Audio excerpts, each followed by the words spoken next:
What's up guys, Jughead's Journey here. Welcome back to our Let's Watch Hunter x Hunter series. Today we are watching episode 78, Very Rapid Reproduction.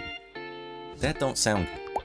People are getting eaten now, the ants are getting larger, they're starting to become more human, and we're seeing an army start to form here.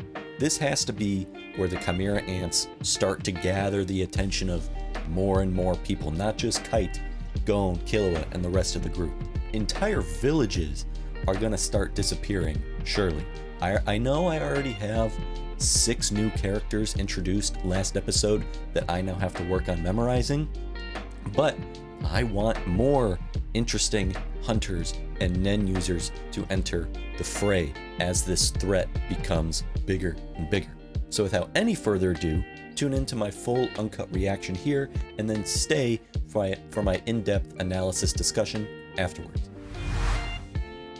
So, Hunter x Hunter, episode 78 in 3, 2, 1, let's watch. Very rapid reproduction. I'm not liking the sound of that. We're seeing over bird's eye view landscape shots of villages. These people are going to be start to get taken.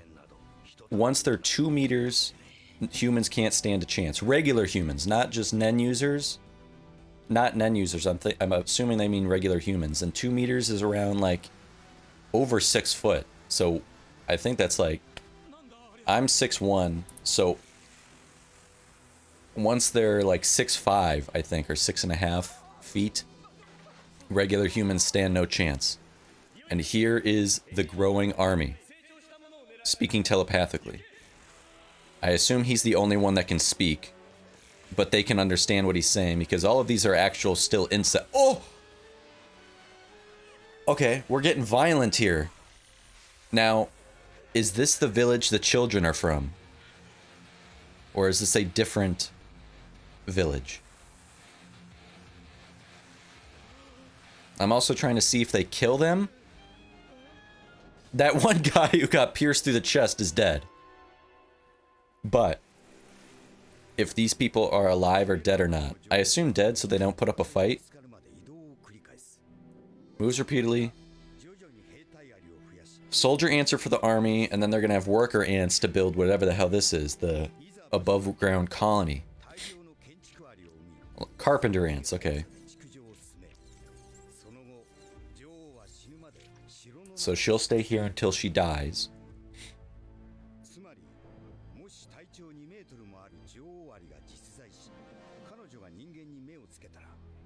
These people look unique. What kind of town are we in? Anytime I see a cool, unique character, I think it's a Nen user or hunter. Which would make sense, because this has to be maybe a headquarters or group where hunters show up. But they're not finding any results.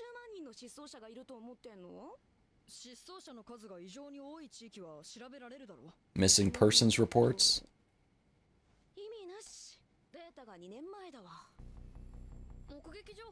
He's worried.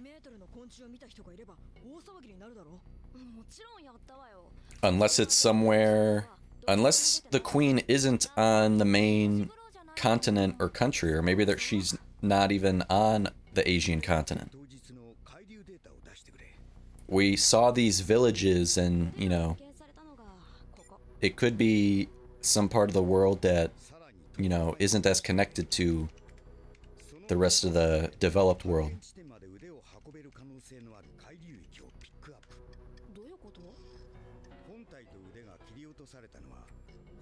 Arm was severed after the Chimera Ant made landfall.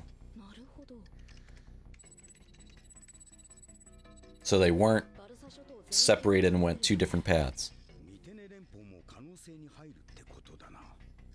Oh great, I'm gonna have to memorize geography now, the NGL. There's no getting information out of those 2. Yep, so Neo-Green Life. Who want to live in nature away from... Okay, so they don't have communication with the outside world. I'm gonna say that's where they're at.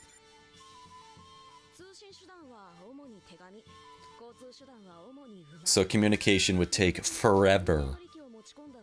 Too late.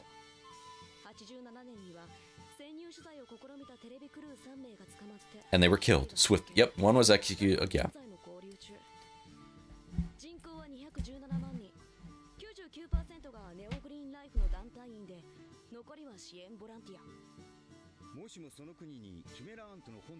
Yeah, they would. It would be a feast for them.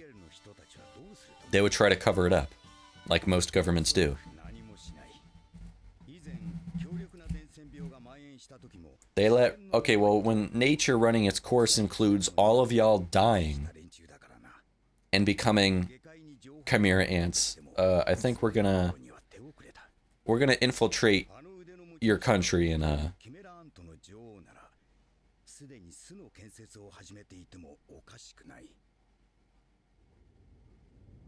we're gonna have to break some rules here for the betterment of mankind.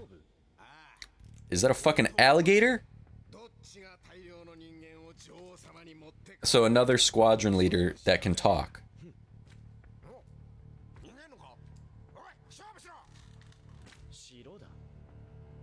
But he does not look human. So I guess it's a mixture ratio of different DNA. Because he looks like Kurt. He looks like Killer Croc.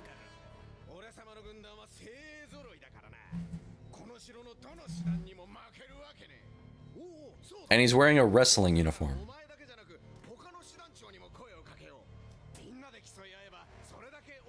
I still want to know, I talked about it in my discussion last episode. I want to know how human these humanoid Chimera ants are.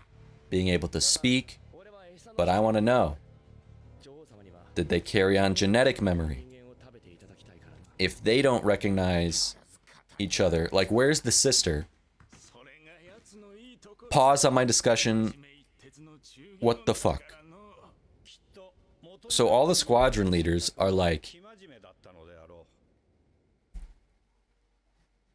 they're talking, but they're still animals. But this one is unique enough that he looks human. And I want to go back. Because they were talking about what I was just talking about. Whatever human he was birthed from. And it cut to a shot of the mother. If they infiltrate that village again, is he going to recognize her, or is she going to recognize him? I presume the human he was created from was also... So they do carry on personality traits. That's the mother. You can see the 3 bowls on the table, her and her 2 kids. And then she's praying for them.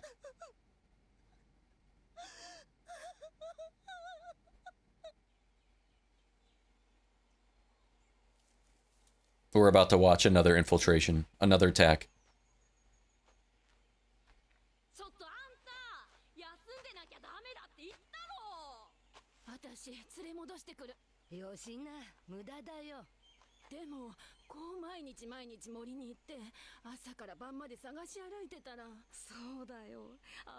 She's gonna go out into the forest while the Chimera ants attack the village. And they won't take her. So she'll lose even more. She'll lose... She lost her children and now she loses her entire community.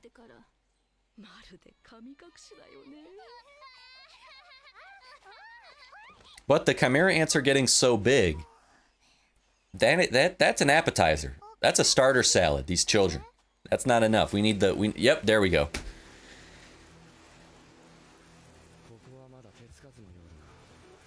Is he going to recognize his mother? Is what I want to see. That's going to cause some PTSD trauma. Oh! See the fit. Who's gonna recognize who first? All she sees is a monster, not her son.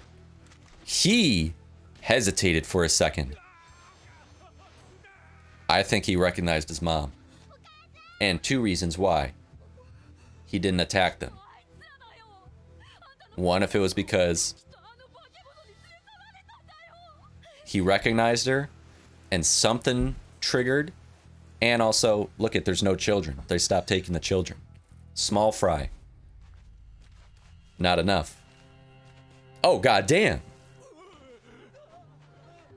Now they're just on the ground.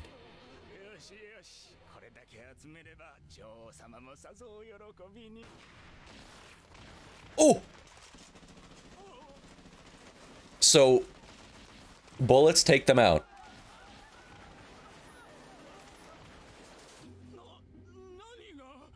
They have no idea what guns are.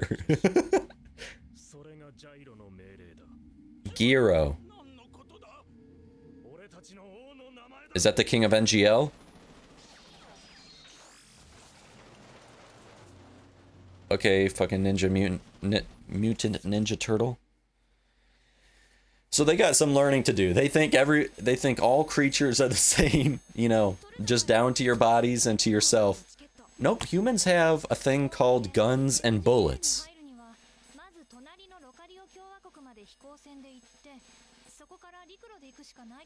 So travel to a nearby country and we're gonna infiltrate.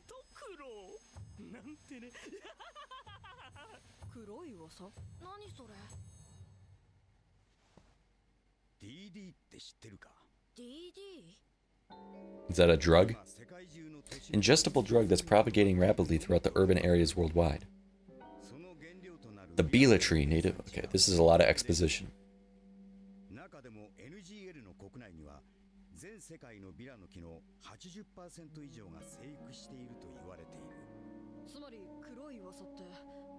Again, super interesting, you know, to have, you know, just to be talking about and including a, you know, drugs in the underground market like that, the drug trade, in a shonen anime.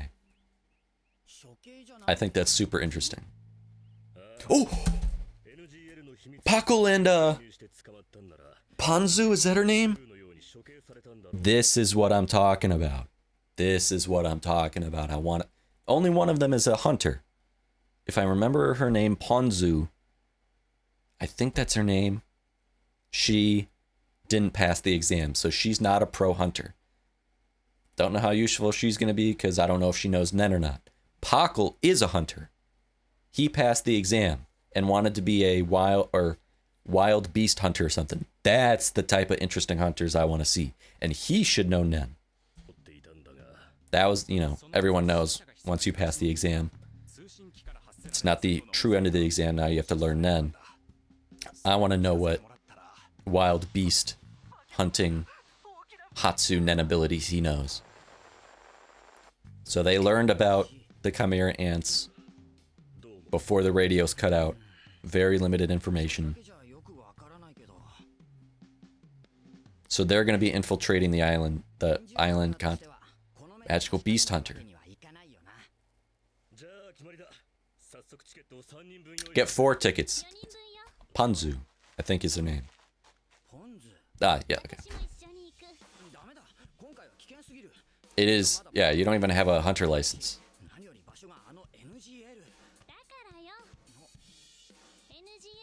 Ooh, her bees could be really useful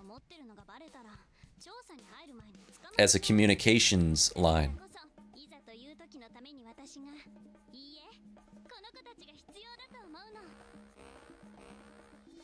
That's manipulation. So she does know limited Nen. The last time we saw her, I didn't know what Nen was yet. And the way she could control her bees. But now I understand that's manipulation with a little bit of omission because she would have to separate her Nen from herself.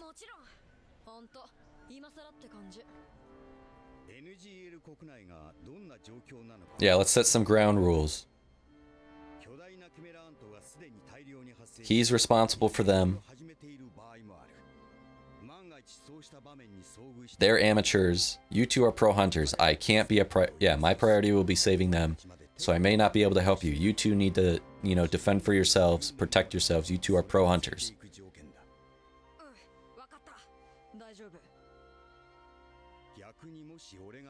Don't save me. That's bad foreshadowing. You know Gon's not gonna follow that. No, he's like, nope, I don't got that. I'm not, no.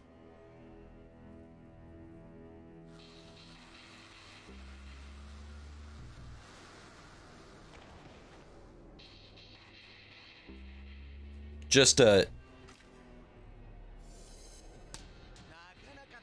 open pit, an open grave. Not even half. Okay, this army is gonna be crazy. Oh yeah, quality and quantity are not the same thing.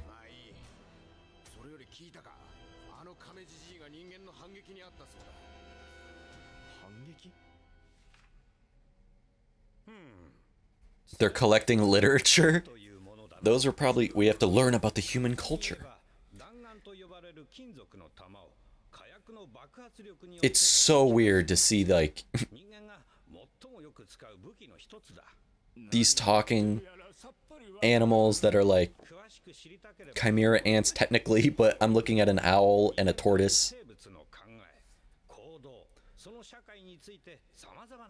Especially as you become more human, you're gonna have to behave more human. Be human.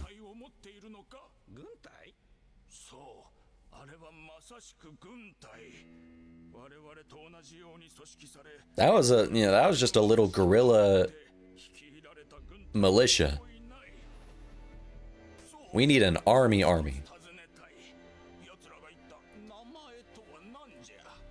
But we don't have enough hunters for that.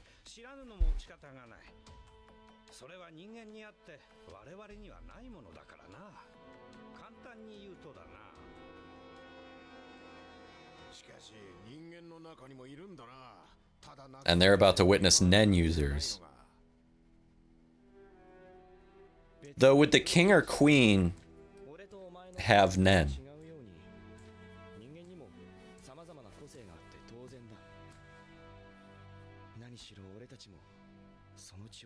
Their blood flows through us. So does that mean the aura too?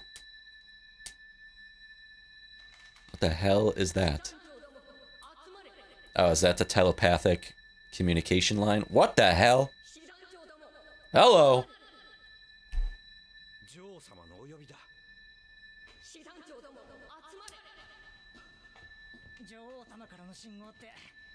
So some of us...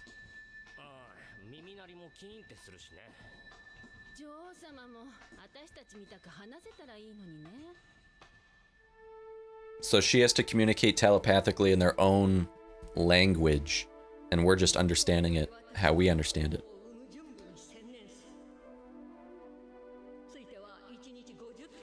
And as they become more human, like something as simple as that, the telepathic communication line and that signal that she's using, they do not like it to their human ears or their more evolved selves.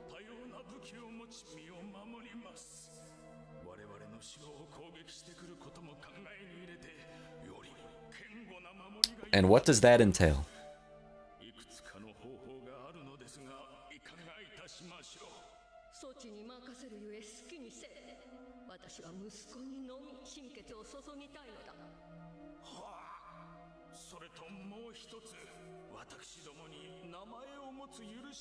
To have names?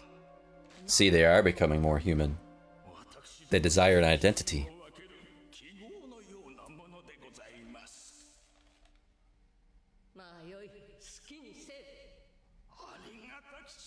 Which is going to make them more individualistic, more themselves, which is going to cause more fractures. Yeah, they speak their minds, request to use names. While bettering their race, they compete for glory, competition. Yep, a stronger sense of individuality. That's going to cause problems in this colony. There's going to become a power vacuum or something. Especially when she dies. I don't see nothing human about you.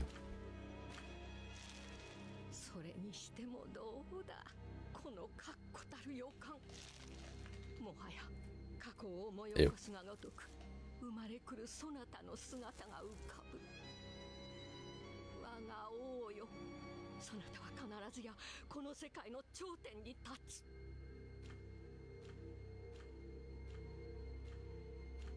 Is the king gonna be fully human, or is it gonna be...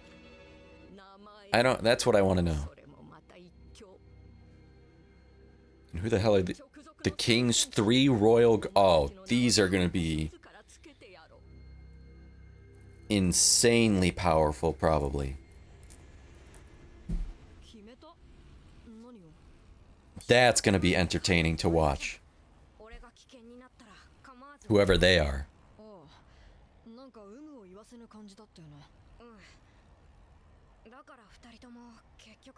Would they have Nen?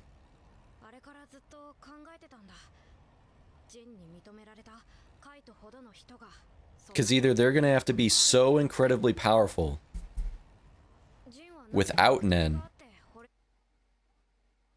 or they have to have Nen to compete. And I want to go back. I'm sorry for talking.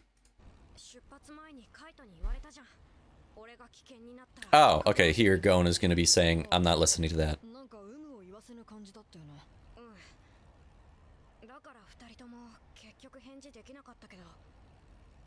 Well, Killua isn't as attached to Kite. I think anybody like that would be in danger like that always.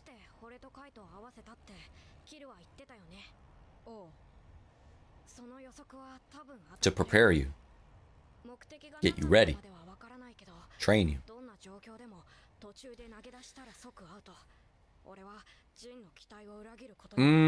I'll disappoint Jing, and I could never forgive myself.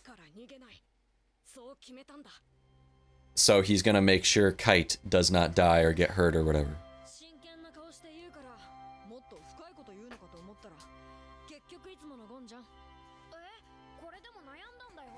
Killua's kind of just gonna follow Gon.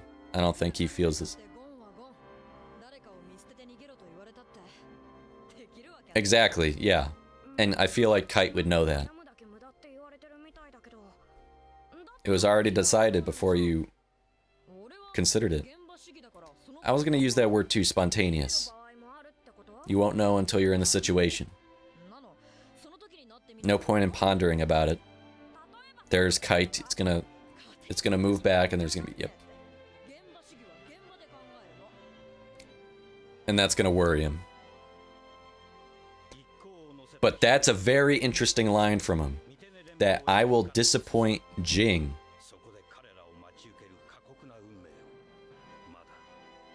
And I don't like that foreshadowing. I don't like that at all. Really. So the last 2 episode discussions were some of the longest I've done in like 3 years. Today is gonna be more light and brisk. Not much happened this episode other than a good dose of additional exposition and world building.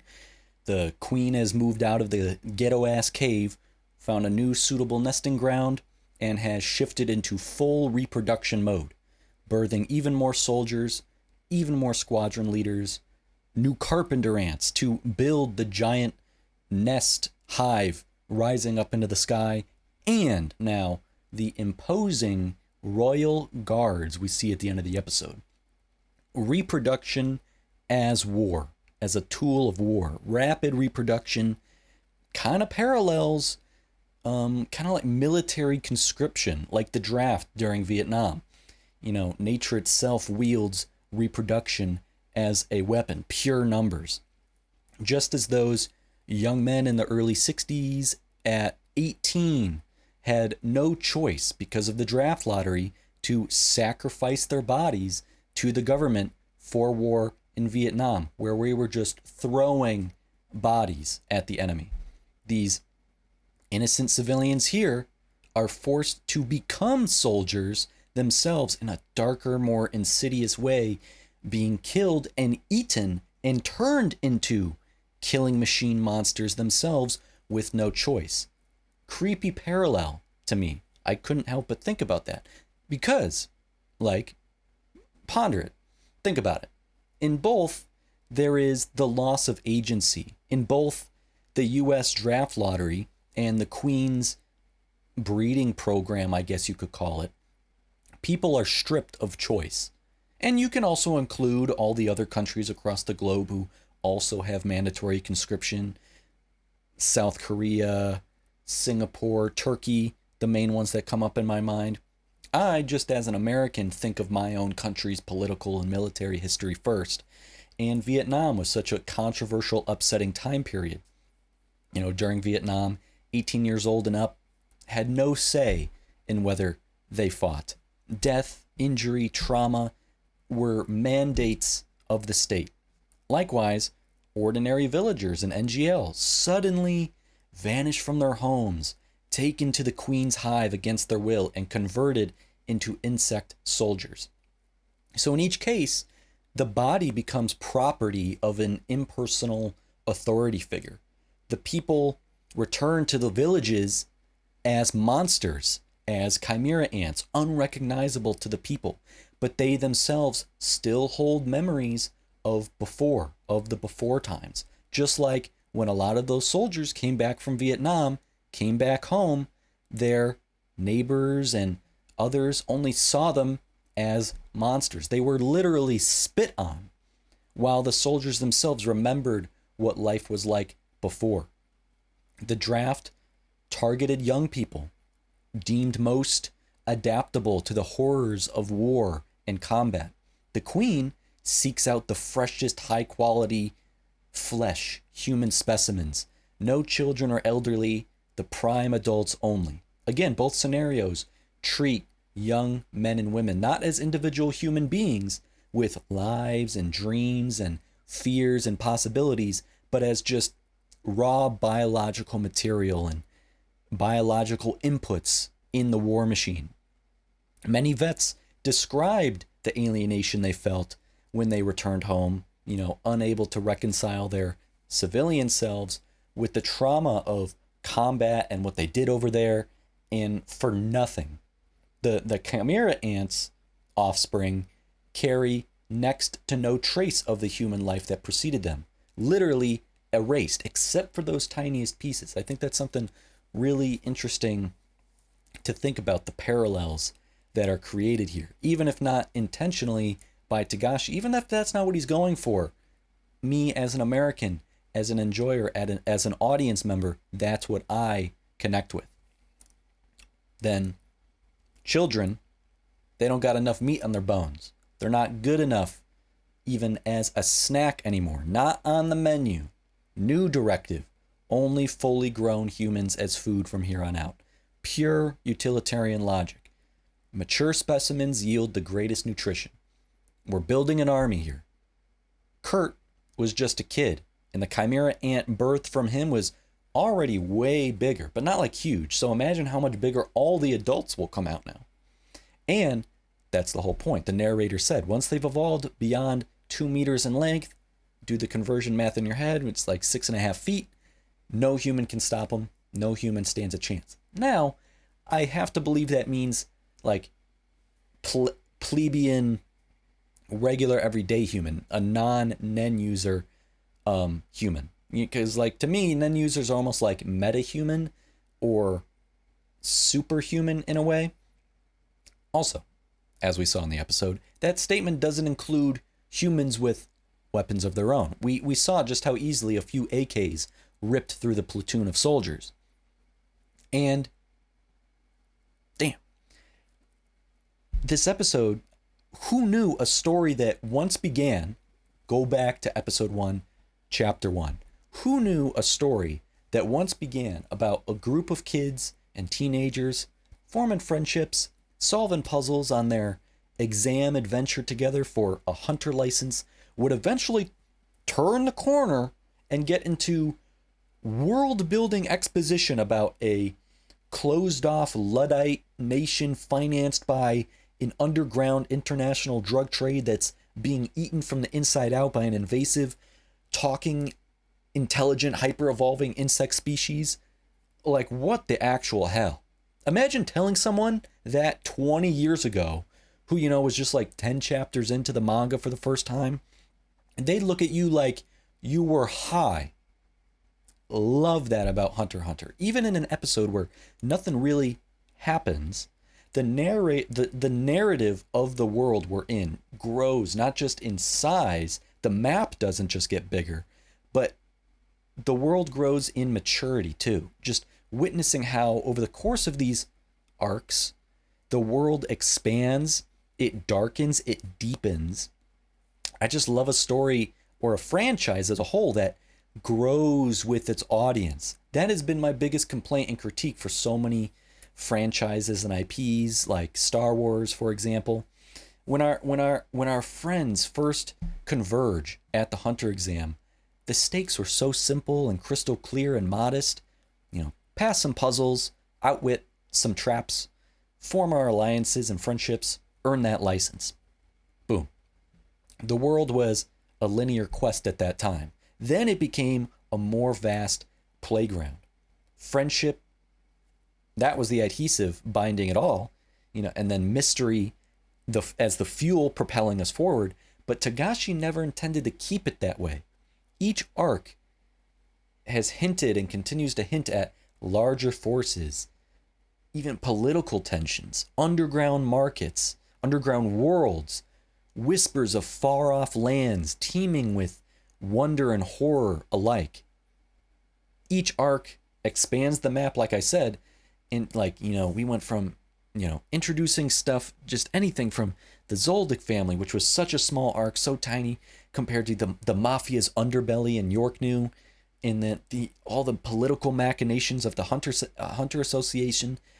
By the time we arrive here, new elements continue to still surprise me. That's what I love about Hunter x Hunter, and just all stories in general that grow with me and grow with the audience that began. Even just something as simple this episode as the quick world-building narrative about the NGL being funded by drug manufacturing. I would have never assumed any shonen, even Hunter x Hunter, would get into that. A straightforward, mature concept like that. I love so much that Togashi writes whatever he wants to write, never pigeonholing himself. Whatever the distributors and the companies want to categorize him by, fine. Label Hunter x Hunter whatever you want, shonen, seinen, whatever. Put me in the same genre as Naruto and Bleach and One Piece and My Hero Academia, but I'm going to write what I want to write. I'm going to draw what I want to draw. You guys censor what you need to for the television screens, but I'm going to do my thing.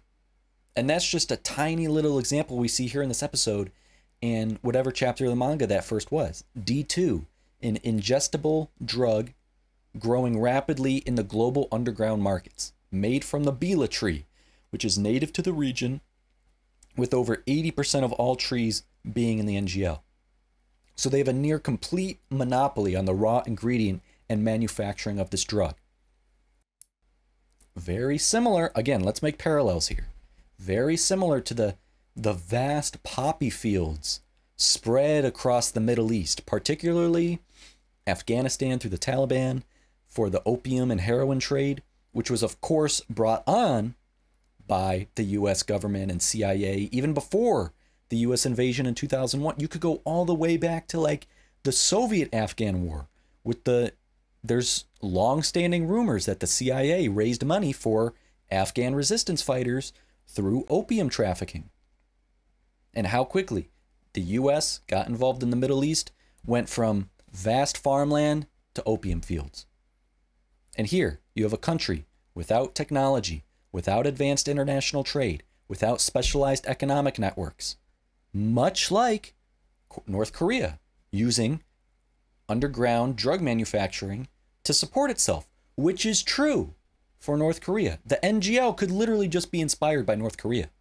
Like Kite said, if an epidemic originated in the NGL, they would, cover it up or try to contain it, and the rest of the world wouldn't find out until it was too late.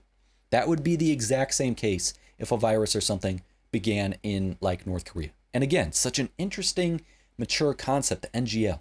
Like I said, Really nothing at all happens in this episode except for some really fantastic world building and intelligent ideas and conversation starters. Really thought-provoking ideas.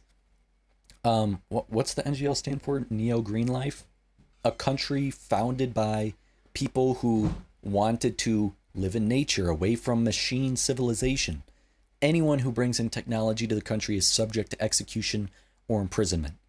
On its surface, sounds like a utopian rejection of civilization that you see. No phones, no electricity, no modern conveniences. But there's a whole state. This is a whole state sponsored by hypocrisy. Whole state-sponsored hypocrisy. The government sports anti-tech slogans but survives on a clandestine drug economy. Ideals are easily corrupted always. Political, what would you call that? Pasteurizing, I guess. Political pasteurizing masks moral rot. This green utopia depends on a whole vice industry. And like I was just talking about, if you're a curious, intelligent person who knows or loves to learn your history of the world, you can see how this NGL D2 industry mirrors real-world narcotics cartels and geopolitical manipulations. And it all connects. Every ideology, no matter how utopian, carries a cost. And that cost is usually paid by the powerless, by the real people. This whole Luddite philosophy is why all these innocent people die. Because of their ideology, no help comes quick enough for them. What's really interesting is when those guerrilla militia soldiers showed up. They have guns. That is technology. So they have to be a part of some separatist group or party. But they say they're following, is it Jiro or Giro? Whichever. Jiro's orders. And he's king of the NGL. How's that possible? Jiro must be playing both sides. I mean, if Jiro relied solely on unarmed ideology police, real resistance could and would crush him. But if you have a small, loyal, well-equipped militia that nobody knows about, just for you, they can snuff out and eliminate any uprisings before they spread. So I'm unsure about Giro right now. Looks to me he might have a dual facade. Gonna keep that in the back of my head. Let's talk about the Chimera Ants now. A lot of interesting dialogue this episode. Right off the bat in the episode. We got Killer Croc. I can't wait till they have names because this is so annoying.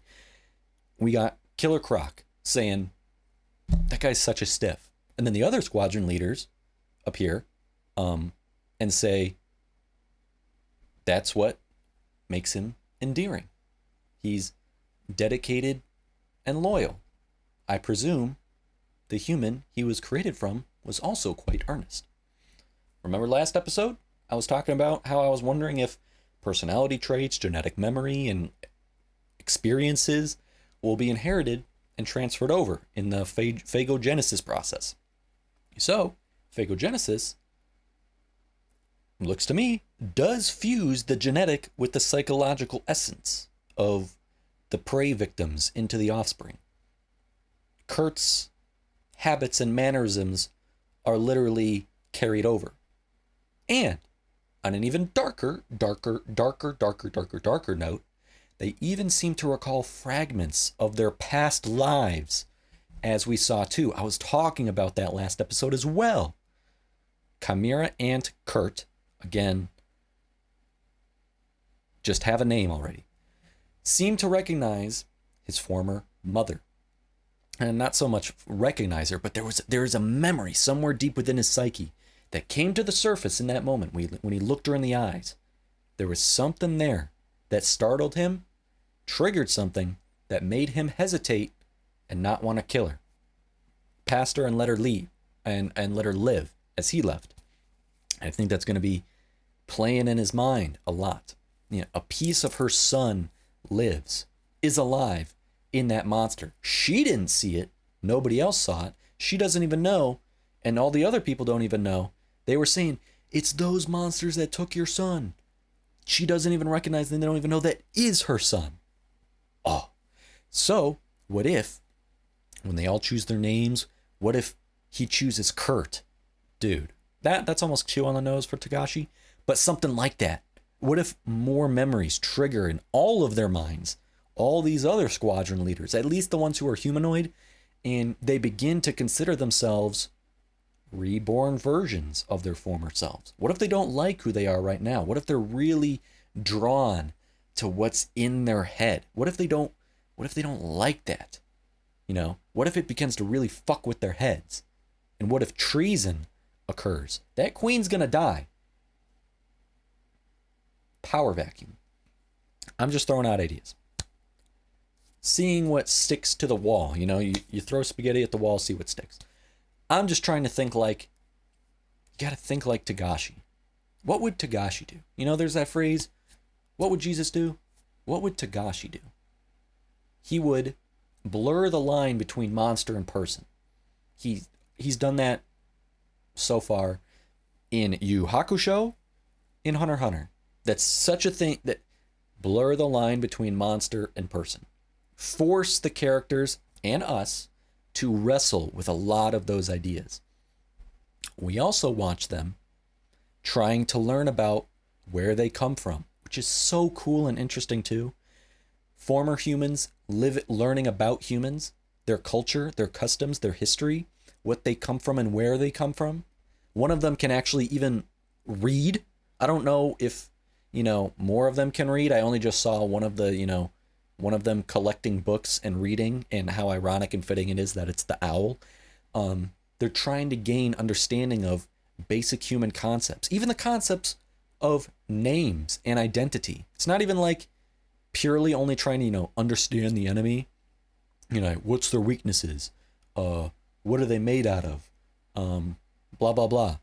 They're almost like trying to emulate the humans, identify with them, because they know it's inside them, which is fascinating because that's where they come from. If they can't revert back physically to their human former selves, they can emotionally or communally do so. You know, having names, identities, gaining individuality, which can be very dangerous. Like I said, power vacuum or treason, mutiny, whatever you want to call it. And lastly, POKKLE and PONZU are back today in today's episode. I was just talking about last episode. A lot of my conversations last episode are really getting fulfilled today. Boom. I was just talking about last episode how I want to see more different hunters. And today we get POKKLE, the magical beast hunter. He actually became what he said he was going to become. I love reuniting with characters from the beginning, you know, after so long. Characters we were with from the very beginning, you know, returning. And for this is more than a cameo, but for the cameos and the returns to make sense, you know, Togashi keeping certain characters in his back pocket until it's appropriate to bring them back. So, you know, Togashi, he writes his characters but never forgets about them. You know, he kept POKKLE and PONZU in his back pocket until it was appropriate to bring them back. Same, I imagine, with Hanzo, who I'd love to see again, please. Bisky, I want to return, but I know she won't until it makes sense. But I'm worried. These are characters ripe for tragedy and death. PONZU isn't a pro hunter. She never passed the exam. We didn't see her in the exam with Killua when he retook it. So she's an amateur who only knows very limited nen. We know she's a manipulator who sorta, you know, sways into emission a bit. I think that's how her ability would work. It needs emission, but only very basic manipulation. You know, all she does is manipulate bees. And I assume she's also, you know, smart and intelligent, understands insects or animals or biology. But they're bringing her along so they can all communicate via whatever you want. Bee telegram. But she's useless in every other regard, considering we know what the threat is. Same with POKKLE. He was the archer on Zevel Island. So his net ability is definitely gonna be archer related, like elemental staff, or like in Black Ops Zombies you had the elemental staves, And then you had the elemental bows, Black Ops 2 and Black Ops 3. Kind of thinking about that. Though I don't think that's going to be enough either. The Royal Guards are going to be born soon. And I think those are going to be some bad motherfuckers. They even have Nen. I don't know. Could they? Like, is that the next evolution? Especially when, like, if POKKLE and PONZU die and get eaten, or other Nenus are out, it's not like it's just them. There's going to be a whole network of hunters getting this information and trying to... If the queen eats a Nen user, does she gain... Do the offspring gain that aura? The king is also born soon. That's going to take longer. I don't think that'll happen for a bit, but the squadron leaders, they're growing in numbers. You see what I'm trying to say? I think this might be Squala and Beza and Tessino all over again. Especially if Gon, Killua, and Kite and the crew don't get there in time. They got to worry about themselves anyways. Maybe Gon would want to, protect POKKLE and PONZU, because he considers them friends, but I'm not sure. Kite's crew is coming along. Those are all non-fighter amateurs too. They even had to have a whole conversation about it at the airport. Kite told Gon and Killua, hey, real talk. I have this team behind me. I'm responsible for. I need to lead and protect.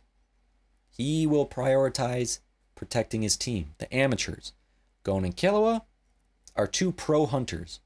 One an assassin who, if he evolves his Nen abilities further, could quite almost literally be untouchable with his lightning. And the other, a freak's prodigy. 1 in 10 million kids right here. They can protect each other and themselves like they have done so far. But if Kite is in trouble, he wants Gon and Killua to promise they won't try to save him. They will run away, live. Which, even before the conversation on the airship, we know his ass was never going to do that. The conversation on the airship was a little messy and random. I don't think it was totally necessary. Like, at this point, we should be able to deduce that ourselves. The conversation was kind of pointless. You could have accomplished the same thing with just a show don't tell style. Like, we understand, you should understand. I know I understand Gon as a character enough. But everybody, if you're 78 episodes in and aren't on your phone and, pay attention to the story, everybody should understand Gon as a character enough that as soon as you heard Kite say those words, you already know he isn't following that. But I did like the visual and emotional parallel with Gon and Killua looking out the window of the airship, Gon talking to Killua about his feelings. Makes me think back to the scene on the airship during the Hunter exam, where the two of them are again looking out the window of an airship, but Killua is the one talking about his feelings. I did like that parallel, despite how, again, I don't like to use the word pointless, but kind of like how pointless and somewhat choppy that conversation was. It felt very disconnected. Gon vows he won't run away. Doing so would disappoint Jing, he says, and he doesn't want to disappoint Jing. I don't know if that disappointment he talks about would purely stem from the act of running away in general, or if Gon is talking about the disappointment of running away from Kite instead of trying to protect and save his friend. And by his friend, I mean both Gon's friend and Jing's friend. Jing would be disappointed that Gon abandoned his father's friend, who he sent him to. I think Gon is more so talking about the disappointment in abandoning his father's friend, leaving his friend Kite in danger. And if he disappoints his father, or if he does something like run away, or isn't able to do something like protect Kite, all of those in tandem would be things Gon can't forgive himself for. And that is all collective foreshadowing I do not like whatsoever. We shall see. I don't want to say hopefully there's more action next episode. Action is always great. But the exposition, the world building, and the overall deep ideas we're getting has been great. So I'm happy with whatever. I can do anything and make a discussion out of it. I think this one even a little bit long, even though I said it would be short. But that's where I'm going to end today's discussion. If you enjoyed the video, hitting that like button to let me know is appreciated. Better yet, subscribe if you haven't already to stay in the loop here. Keep the conversation going down in the comments below. And if you're interested in early access, unedited reactions, and exclusive content, you can check out my Patreon. Having said all that, and with that said, so long, until next time, thank you, have a good one, peace.